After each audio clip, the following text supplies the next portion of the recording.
I'm the president of the Human Rights Campaign. You know, as a proud Arkansas native, it's always a pleasure to return home. In fact, this is my 5th visit to Arkansas since I started this job just about a year ago. But the circumstances for which I'm here today saddens me. For 15 years, Tippi McCullough served the Mount St. Mary's community as a beloved teacher, coach, mentor, and friend.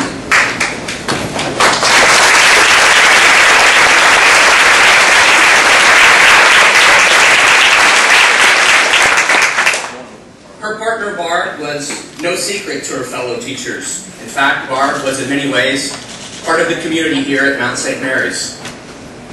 But suddenly, on what should have been the happiest day of Tippi and Barb's life, their wedding day, one of the very first phone calls Tippi received after walking out of that civil ceremony was from Principal Wolf, threatening her with termination simply because she dared to legally marry the person she's loved for a lifetime. That's not just wrong, it's morally destructive. It sends a deeply harmful message to every member of this community, and especially to every Mount St. Mary's student, gay or straight, that leading a responsible life, a good life, isn't enough. That telling the truth, following the golden rule, something we were all taught, right? Treat others as you wish to be treated. And living by Mount St. Mary's values, American values, and Arkansas values isn't good enough either. Principal Wolf and President Flake are shamelessly and dangerously sending a message that if you are LGBT, you simply don't belong. That kind of harmful message never entered Miss McCullough's classroom. Tippi was an English teacher, and she loved the struggle of helping young people see their own lives, reflected in great books and poems. Who you were never mattered in that classroom, as long as you came ready to learn. Frankly, at a time when just about every 14-year-old has a smartphone and a laptop and an iPad, it can't be easy to get a class of freshman girls to sit down and truly read a book that Tippi did. She's the reason I have stuck with honors English and actually enjoy it now, one student wrote of Tippi. She's one of the main reasons I stayed at the Mount when I was thinking about leaving as a freshman, said another student. Recently, Pope Francis made headlines around the globe when he spoke about facing those same challenges and rewards as a young teacher of literature in Argentina so many years ago.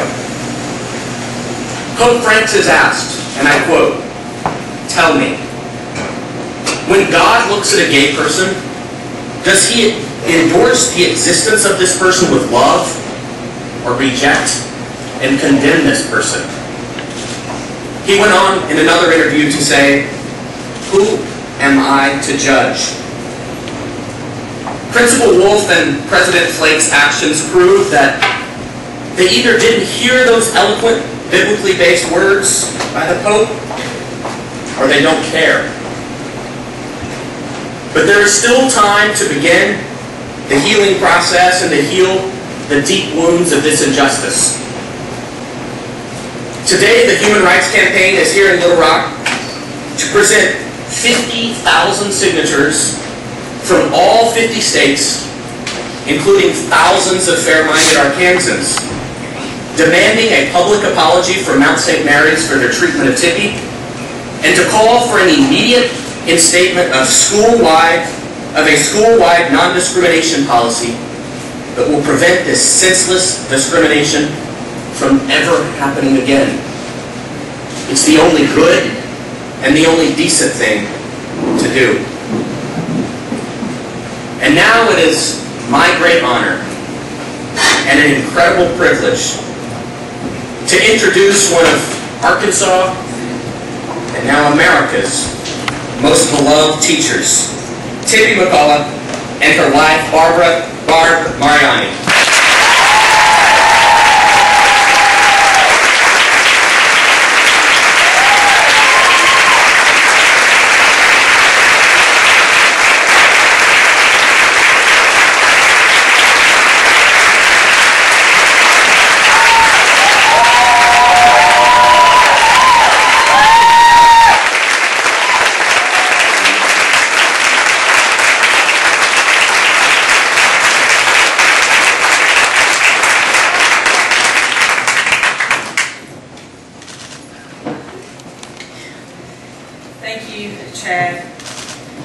Yesterday was one of the hardest days of my life as I walked into Mount St. Mary Academy to gather my personal effects. I was touched deeply by students as well as teachers dropping in to hug me and wish me well. I know there will be more hard days, but I realize that teaching is not limited to strictly the building that you're in. It is mostly about those teachable moments, some of which are hard, but in the end most valuable. Receiving this news 45 minutes after the judge declared us married seemed shocking and especially cruel. If you can picture this, we had just arrived back in the car so happy, and then the phone rang. You are fired.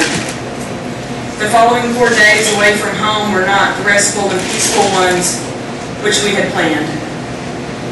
I would like to thank both mine and Barbara's families for their love and support. Next, I would like to thank Kathy Webb for her guidance and example. She is a true Arkansas and Little Rock treasure. We're fortunate to have her wisdom and friendship. Thank you, Soma, for hosting this event. I would like to thank our friends who have always been there for us. You know who you are.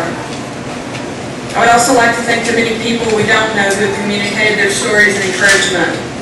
And finally, I would like to thank all of the current and former students, parents, and teachers, many of whom are Catholic, from Mount St. Mary Academy who have reached out to myself and Barbara with messages of love and support. Especially the students, both from Mount St. Mary and other schools where I've taught. I'm both humbled and inspired by them all. I would like to introduce myself to the people who don't know me. I've taught for 29 years in both public and private schools. The last 15 years I've taught English at Mount St. Mary Academy. For 29 years, I've tried to be discreet about my private life and never push an agenda in any classroom or school where I've worked. I just wanted to teach.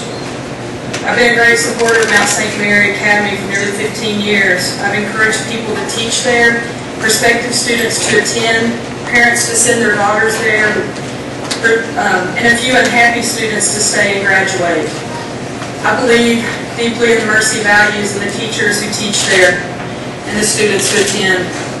I've discovered that not only do Mount students listen intently to what we say, they also watch our actions closely, and as usual, they teach me much more than I teach them. They've given me the courage to stand here today.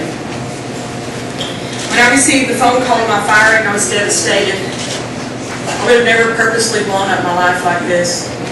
The first thought that went through my mind was how hurt I was that my 15 years of commitment had been reduced to a mere label. My next thought was of my students and of how much I will miss teaching them.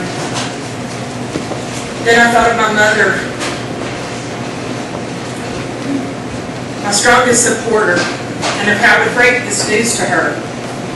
And finally, I did not want this special day in my life to be overshadowed by sadness.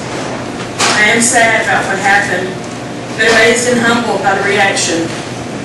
I am the same person I was a week ago, which is why it's hard for me to grasp this firing by Mount St. Mary.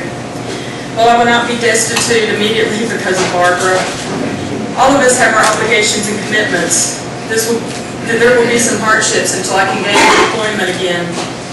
I'm not here to judge anyone, but to hopefully help others. It was never our goal to invite all this attention. We never needed a legal document, but as others fought for the right to marry, we began to consider the thought. As other friends, married and single, began to express their happiness for us, it changed our thoughts on marriage from something unnecessary and unattainable into an unbelievable experience shared by others. We simply went to a clerk in New Mexico and then to the courthouse for a legal civil ceremony. I believe in the freedom of religion, but not in the cloaking of yourself in the mercy values and the teachings of Christ, and only applying those tenements to a certain segment of the population, in effect picking and choosing when applying the moral clause in teachers' contracts. I'm most worried about the message this discrimination sends the young women at Mount St. Mary. My only hope is that this adds to the dialogue and progress for equality of all people worldwide. A special thank you to the Human Rights Campaign and Chad Griffin for all they do. Thanks to Barbara for choosing to share her life with me. Anyone who knows her knows what kind of person she is. And my last plea to all of you is that we all approach this issue with peace, intelligence, patience, and understanding. Thank you all for taking the time to be here.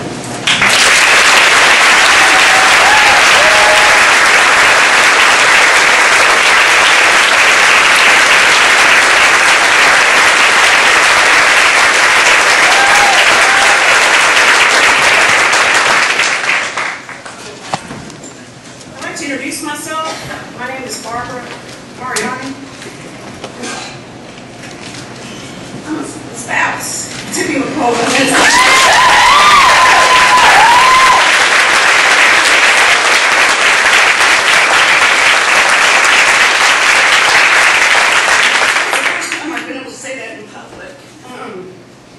And I am so proud to be sitting here in the South, and that's right, I said that, in the South, in a room full of Southerners and Arkansans who support us. I cannot tell you how much that means. I've never thought.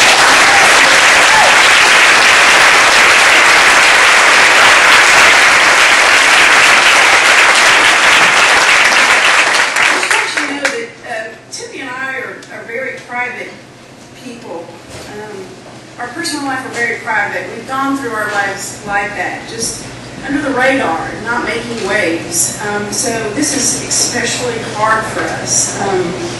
But what we realize is that silence only perpetuates inequality. And until someone breaks that silence, or someone's due, it continues to occur. It is that reason why we're standing here before you and speaking today. So I want to let you know a little bit about our thinking. We actually discussed the possibility of retribution prior to getting married, and honestly, we believed and had faith that Mount St. Mary's and the Sisters of Mercy would stand up for justice, and equality, and acceptance embodied in those mercy values that are the foundation of their school. We believed that they would continue to exercise just application of that moral code like they had for the past 14 years towards Tippi and I and the other staff members. And that's why it was so incredibly, and is so incredibly devastating what's happened. Devastating doesn't even really describe the past week of emotional ups and downs. It has been the happiest, the saddest, and the most hopeful week I have ever gone through, or we have ever gone through. The happiest because I could finally legitimately commit to the person I've loved for 14 years. The happiest because I could finally understand how the commitment of marriage feels. Happy because I won't be barred from the ICU room because I'm not a family member. And that I can actually, in my federal tax forms, check a box and tell the truth and not lie, signifying I am not single.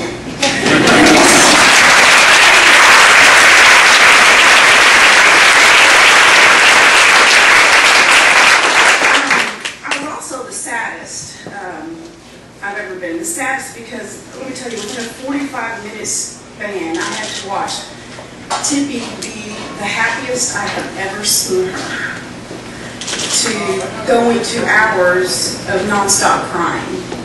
It was truly horrible. The saddest because of the unbelievable disappointment I felt for a school that I truly had great respect and love for.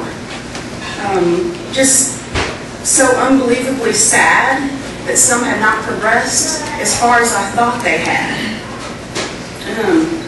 However, I want to end this on, I've never been so more hopeful for the future, for equality. I want to first of all personally thank the current students at Mount St. Mary. There's one standing up here on the stage with me right now.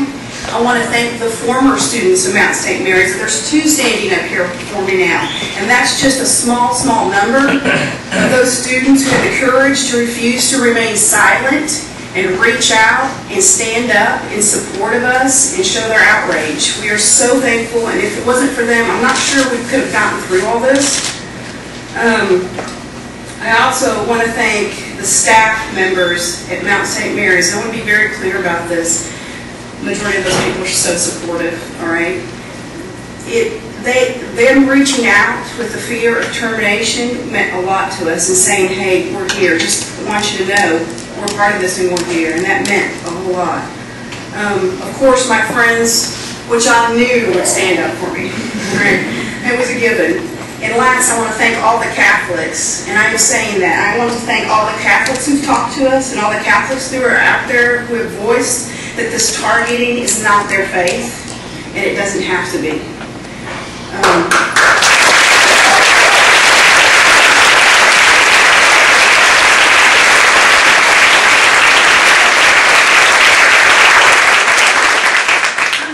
a deputy prosecutor for the state of Arkansas.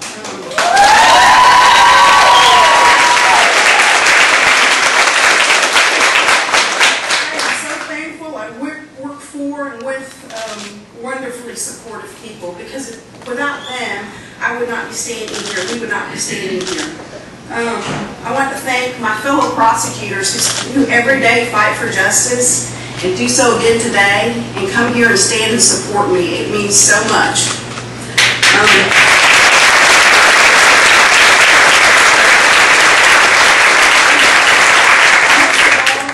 I want to thank my boss, Larry Jagley.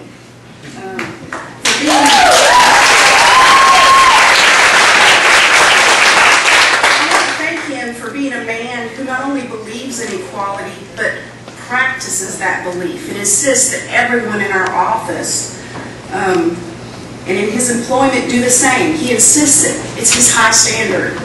Thank you, Larry Jagley, for making the choice, and that's what I've just said, the choice. He makes the choice to allow me to work in that office and not fear that I will be fired because I civilly, legally have married the person I love. In conclusion, I just want to say, no one should ever fear losing their job for being the person who God created them to be. And I hope and I have faith that today will be that future. Thank you.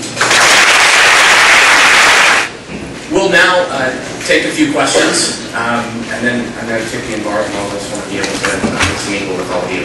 So if there are any questions, feel free to. Here we are. I'm wondering if you could walk through some of the next steps. Yeah, well, look, I think the most important thing that is happening here at the micro level is the request for Mount St. Mary to apologize.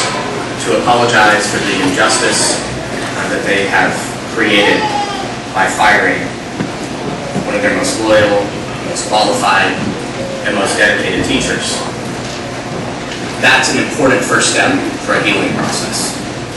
Then it's my hope that that school will move forward with the request that we have made and the thousands of Arkansans and more than 50,000 Americans have made, and then to move forward with a non-discrimination policy that will protect this from happening to future teachers.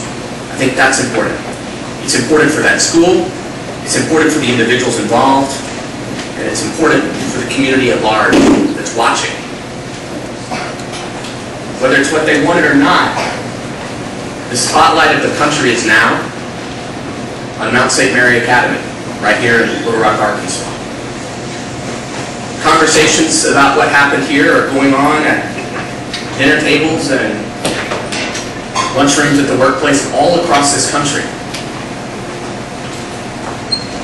And what Mount St. Mary Academy does, how they respond, and what they do next is important not just to those teachers and those students and these alumni, but important to those watching around the country. And I hope they will act, and act swiftly. As it relates to the conversation as a whole, I have to tell you, I have never been more optimistic. You know, I grew up here. I grew up going to Southern Baptist Church Sunday morning, Sunday night, and Wednesday night too. I also went to Catholic University. Never once was I taught to discriminate. Never once was I taught to judge thy neighbor. I learned the golden rule. Treat others as you wish to be treated. Politics aside, what has happened here is counter to the values of the vast majority of Arkansans and the vast majority of Americans. And I am so optimistic that the response here in this state, in the Deep South, in the Bible Belt, has been so overwhelmingly positive. We heard from thousands of people all across the state, all across the country. Tippi and Barb can tell you about what's happened to them on Facebook, you know, on HRC's Twitter accounts and Facebook, and people finding ways to email me directly and message me on Facebook. All positive. All positive. And so I am just so optimistic as to where this issue is headed and the pace with which we are headed there. You know, this isn't the first time a civil rights battle has been centered in the South, and quite frankly centered right here in Little Rock. But I know the people of this state are fair-minded. I know that the vast majority of people in this state read in the newspaper, heard on the radio, saw on television the injustice that happened in this situation, and they don't support it. We may all have differing political views, but this is not a political issue. This is a human issue. And we're going to win this battle, but we're going to win it because of fair-minded people like everyone in this room, gay and straight, standing up and speaking out and telling your story and continuing this conversation. And the Human Rights Campaign is going to work day in and day out to make sure that that happens. And we're not going to stop until full and complete equality reaches every single person, including right here in my own home state of Arkansas.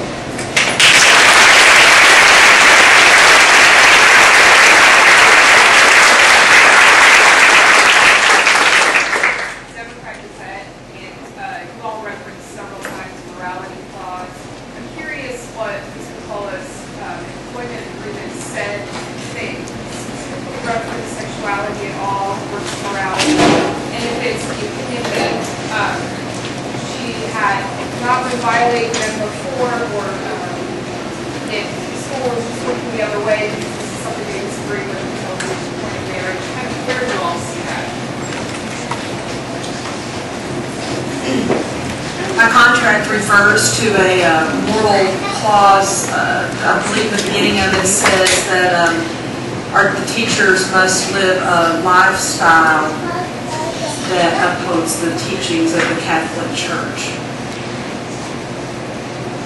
And that's it. And so, no one ever said anything to you about violating that clause in the time of which you all were partners? Never. Would the passage of INDA have prevented the firing? The question here is, would the passage of INDA have prevented the firing? INDA is the Employment Non-Discrimination Act. As some of you may know, in this country today, there are no protections. In more than half the states in this country, there are no protections that prevent an employer from firing someone or not hiring them in the first place because they are LGBT. In this organization, the Human Rights Campaign and our allies have made it a priority to get federal legislation in Washington done to prevent just that. Having said that, there's a religious exemption in INDA that has religious protections and therefore would not cover a religious school like that. It's not the kind of exemption that this organization would like to see, It's a type of exemption that was necessary in order to get the bipartisan support, to get the widest array of protections that we can possibly get for our LGBT brothers and sisters living across this country. But I do want to emphasize something. Just because something is legal doesn't mean it's right. It doesn't mean it's moral. And so I do want to make that distinction, because none of us are up here saying that what happened at Mount St. Mary Academy is illegal, but it's wrong. And I believe those who move forward with this horrendous act know that it's wrong, and I think the vast majority of people in this state, and certainly the students and alumni, know it's wrong. I'm David Coon with Arkansas Times. Tippi, you said in the past that you've recommended people send their daughters to Mount St. Mary's. Would you recommend that in the future, and would that advice change if someone's daughter was a lesbian? I would never presume to tell parents what they should do with their daughters, first of all. That's certainly their right to do that. I'm conflicted over this question. I would not want my own daughter to go there, and currently in this climate, under this leadership, I still believe the teachers there are perpetuating the true mission of the Sisters of Mercy. So I would never tell people not to do that, but I would be certainly conflicted and would not send my daughter, which greatly saddens me that I couldn't do that, because I have preached for years it's the best school that there is, and the best place for a young woman to go to gain confidence and self-esteem and go out into the world and make something of herself. May I just say one more thing, Shannon? Sorry. I also want everyone to know that I have, when I spoke with Mount St. Mary on the phone with the, I guess you would call official firing, I asked that they tell the truth about why this is happening. I did not want them to hide behind a so-called, quote, moral clause because of the rampant speculation that might happen that I thought would hurt my reputation. I asked them explicitly to tell the truth about my firing, and my principal has said that she was bound by law to say that it's a personnel matter. I don't know the law, but some of these people do. Particularly that woman over there, and some others I see, so anyway. I think I just want to make it clear, there was the statement that Mount St. Mary's is putting out when reporters are asking questions, and I know you guys are asking questions, is we could not address that specifically because we are protecting the privacy of the employee. She's given permission, so there is no protection of privacy of Tippi McCullough, this employee. I think that's what she's trying to say. So if you guys ask questions and they come back with that answer, that is something they are making up, because we have been very clear about this. We want people to know this. I guess you guys figured this out. Our privacy is gone. When I saw that statement, I kind of laughed to myself and thought, really? Because we're way beyond it. But that's what we wanted to make clear. Just Thank you all very much.